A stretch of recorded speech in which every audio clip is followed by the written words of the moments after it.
Hi everyone, how's your reading going? Or actually, today I'm going to ask how your writing is going. And the reason is, I don't really have a book I want to talk about, so I thought I would give you a piece I scribbled. It's not much, I had about 150 words I suppose, and then I looked at it this afternoon to take it to the writers group, and I added a few more words, and I think I've got almost 700 words here, and I thought I didn't get to present my piece today because we had too many people. We had 10 people, and so 2 of us didn't get to present, and I was quite happy with that because I really don't think this is up to it. But I thought I would read it to you now. As I said, it's less than 700 words, and get your feedback. What do you think of this? Do you think it's going anywhere? Do you think it has any potential? Do you think that you like it? Do you not want to read about it, hear about anything like this again? Let me know. So many questions. Essentially, just give me your thoughts. So I've called it Pete's. I loved reading. It was a great escape from life, and I read almost anything that I could. I found it a challenge to read complete series in the correct order. As a young reader, I probably only read The Lord of the Rings as a complete series and in the correct order because we had all 3 books in the box set. I've managed to continue rarely reading the full set of a series of books in the correct order. When I was young, I had 4 reading options.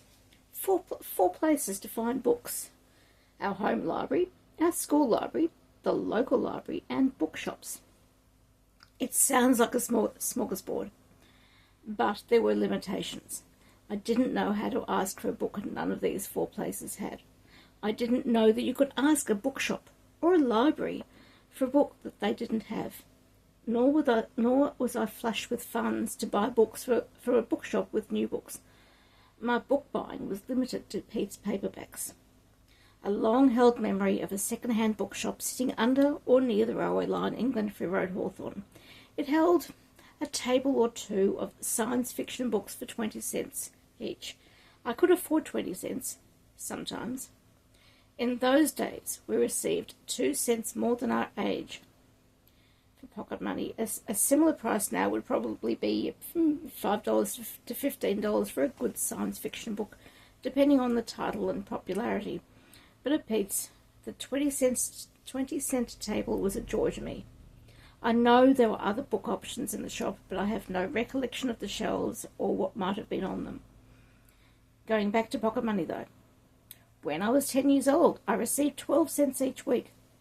That means it only took 2 weeks to save up for a book from this treasure table. If the book was gone when I went back 2 weeks later with the money, then that was that. I never remembered to write down the books I wanted to buy and wasn't able to look any further than Pete's or whatever was actually on the shelves at the library. The library did have card catalogues. I spent much happy time figuring out how to use them. Yes, I had been shown, but I forgot. Much like today with software, I had to figure out how to use them a number of times before I clicked. As I get older, that number increases. I think my brain is filling up, or shrinking, one of those. And I could look at the card catalogue to see where the book I wanted was shelved. I did that many, many times, as I'd forgotten where the book should have been. Now it's easy. I can research everything online, but this was before the internet, even before many businesses had computers. I borrowed I Shall Wait at Midnight by Terry Pratchett for a book group recently. It was about... I was about to see that it was in the young adult section. Sorry. There are issues with my English here.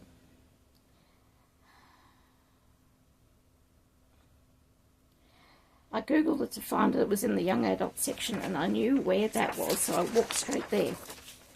I walked down the ramp being very grateful, as ramps are easier than steps. It did take me some time to figure out where the P authors were, as I now struggle to read the spines of books. My eyes are very different to when I was 10 years old. I wore glasses then, and I still do now. But the spines of books were much easier to read then. Now I consider changing to my reading glasses. I'm still reading the same books. I'm also reading more books. If I find a book on my shelf that has a sequel, I'm almost always able to source the sequel. But the internet is a fabulous resource. Sometimes I pull an old science fiction book from my shelf to reread it and find that it has that old sticker from Pete's Paperbacks on it. Very few people remember the magic I felt at walking through those doors and seeing the 20-cent table right in front of me. The days of Pete's Paperbacks are long past, and I bore that shop in mind during far too many sojourns through the shelves of Cyber's books recently. You see, Cyber's was closing down and I wanted just one more browse, just one more book. I think part of me was actually wishing I could be back at Pete's Paperbacks having just one more browse at the 20-cent table. Okay, so reading it out is really good because I've just discovered where all the issues are. So that was fun. Tell me what you think. Tell me how you're going with your reading or your writing or... Sorry, there's too many questions there. Just scribble down your thoughts. Like and subscribe down below as you choose, and I'll see you later. Bye.